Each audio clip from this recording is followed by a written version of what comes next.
Ky muaj i bereqetshëm, me të vërtet ky muaj mëshire, pra muaji Ramazan, ka bukuritë e veta të përtej shpjegueshme, ka ndjesitë që thjesht përjetohen dhe nuk mund të përshkruhen. Ka edhe nostalgjinë e madhe, domethënë që të sjell në kujtesë Ramazanet e kaluara, miqt e dikurshëm, njerëzit që nuk I kemi më pranë, po ka edhe atë bukurinë dhe solidaritetin e mbar një shoqërisë aty ku agjerohet.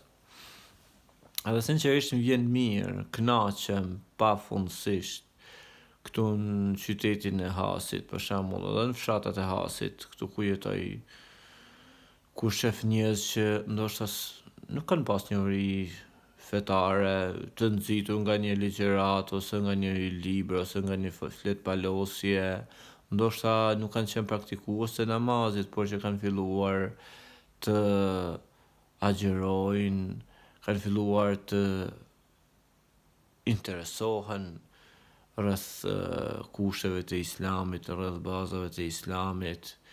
I shoh se si, domethënë, me ato qeset me ushqime para iftarit vrapojnë sepse e kanë shiju mjaltin e Ramazanit, e kanë shiju atë bukuri shpirtërore dhe pyesin neve që falemi për ndonjë gjë që nuk e din.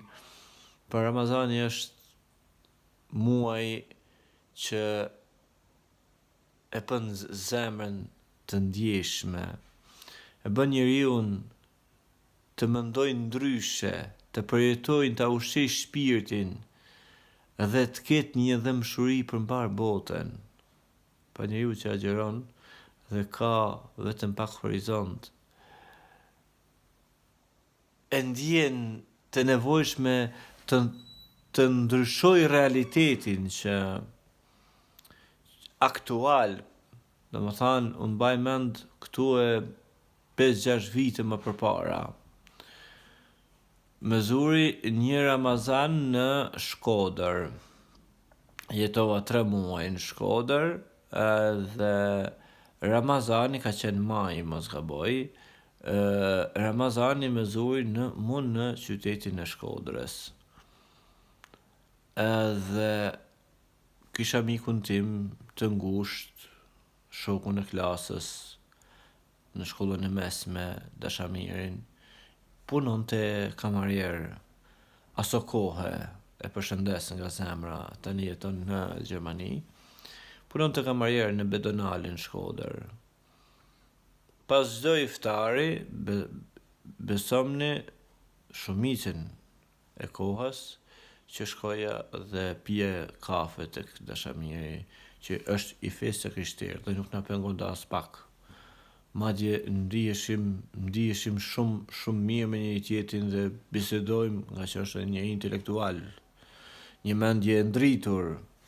Bisedojmë për tema të caktuara dhe ke çka merr prej tij. Pra, shkurt, Ramazani është një dashuri, një mëshirë mbar njerëzore dhe një çmim, do ta quaj, thojza, që jo çdo kush mundet me marr.